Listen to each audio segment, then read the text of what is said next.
দড়ি খুব সুন্দর গন্ধ, আপনারা যদি শুকাতে পারতেন।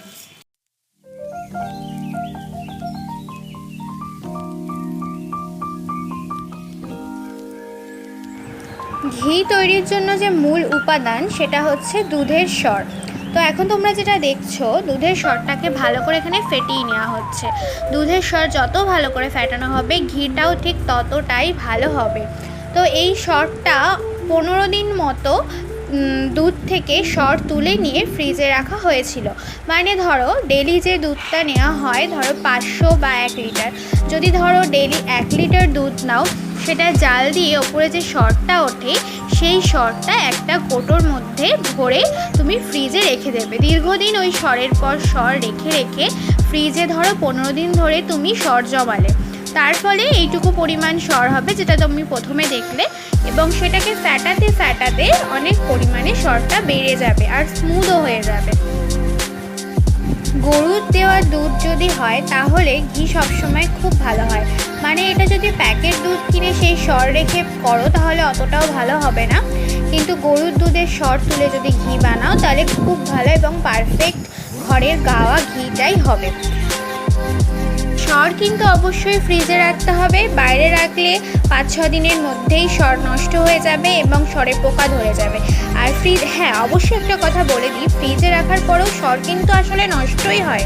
মানে সর কিন্তু মানে পচে যায় ওটা, তো একটা বাজে স্মেল বেরোয়। তোমরা ভেবো না যে ওটা পচে গেছে, নষ্ট হয়ে গেছে, তো তার কারণে এটা ফেলে দিতে হবে, কখনোই নয়। সরটাকে পচিয়েই ঘি তৈরি করা হয়। যে স্মেলটা বেরোবে প্রথমে খুব বাজে লাগবে, কিন্তু আস্তে আস্তে সেই স্মেলটা চলে যাবে।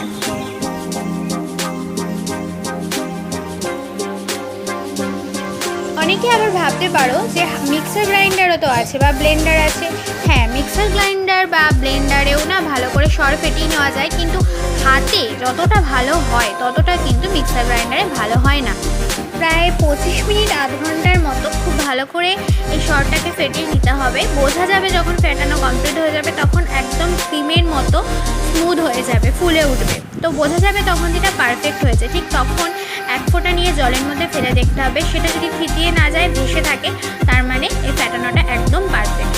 তারপর জল দিয়ে এটাকে ধুয়ে নিতে হবে। মানে এর ভেতর তুমি জল দিয়ে দাও, কখনোই সেটা মিশবে না। দেখতেই পাচ্ছ জলের থেকে এই সরটা না পুরো ভেসে উঠেছে, এটা কিন্তু মিশছে না, তার মানে ফেটানো কমপ্লিট হয়ে গেছে। এটাকে জল দিয়ে ধুয়ে নিয়ে যেই পাত্রের মধ্যে ঘি তৈরি করবে সেই পাত্রে ট্রান্সফার করে নেওয়া হলো। এবার এটাকে খুব ভালো করে জাল দিতে হবে। একটাই কাজ, খুব ভালো করে জাল দেওয়া। আর তার আগের মেন কাজ হচ্ছে ভালো করে ফেটিয়ে নেওয়া। তাছাড়া ঘি বানানোর জন্য আর বিশেষ কোনো কাজ নেই, বিশেষ কোনো স্টেপ নেই, শুধু ধৈর্য ধরে টাইম নিয়ে ভালো করে একটু সরটাকে ফেটিয়ে নিতে হবে।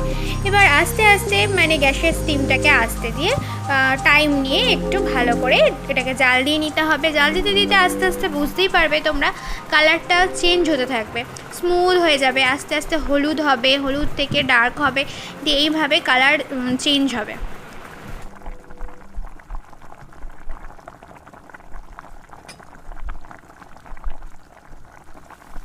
I hear the beat, it's in my chest, got me feeling some kind of way. I confess the rhythm takes over, no room to rest. My heart's dancing, it's a love conquest. Oh, the melody, it's smooth and sweet, like honey dripping from a golden bee. It's the soundtrack to my soul's heat, making me move from my head to my feet. My heartbeat, yeah, it's pumping so loud. It's the rhythm of love, baby, that I found when the music plays. I just can't help but sway, nothing else matters. It's my heart that obeys.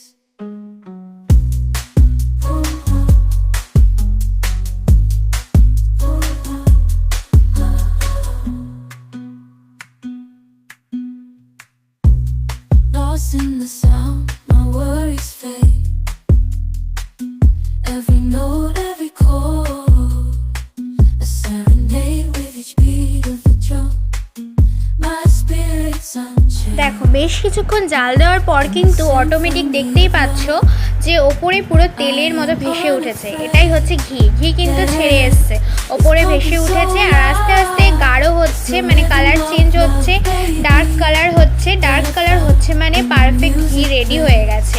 তো আর কি just কিছুক্ষণ জাল দিয়ে নিয়ে একটু যেই dark colour হবে তারপরে এটা পাত্রে ছেঁকে নিলেই কিন্তু আমরা পিওর ঘিটা পেয়ে যাচ্ছি।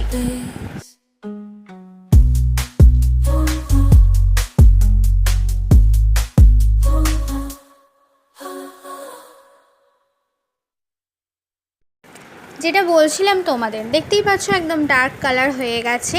তো ফেনা ফেনা হয়ে রয়েছে, ফেনাটা গ্যাস বন্ধ করে দিলেই অটোমেটিক নেমে যাবে। তো এখন এটা কমপ্লিট ঘি তৈরি হয়ে গেছে। আর যে কালো কালো এগুলোকে চাচি বলা হয়, তো এগুলো ফেলেও দিতে পারো আর এগুলো খাওয়াও যায়, মুড়ি দিয়ে চিনির সাথে মিশিয়ে খেলে ভালোই লাগে। ভালো লাগলে খেতে পারো, না ভালো লাগলে ফেলে দিতে পারো, তোমাদের ইচ্ছা। ছেঁকনিতে ছেঁকে নিলে পিওর ঘি পেয়ে গেলাম। তো এইভাবে ঘরে কত ইজি সুন্দর পদ্ধতিতে ঘি বানানোটা দেখেছো তো। এবং এই ঘিটা অন্তত 5-6 মাস তো রেখে খাওয়াই যায়, কোনো সমস্যা হয় না। তো এইভাবেই বাড়িতে তৈরি করে নেওয়া যায় পারফেক্ট গাওয়া ঘি, আর তার জন্য খুব একটা সামগ্রীও প্রয়োজন হয় না।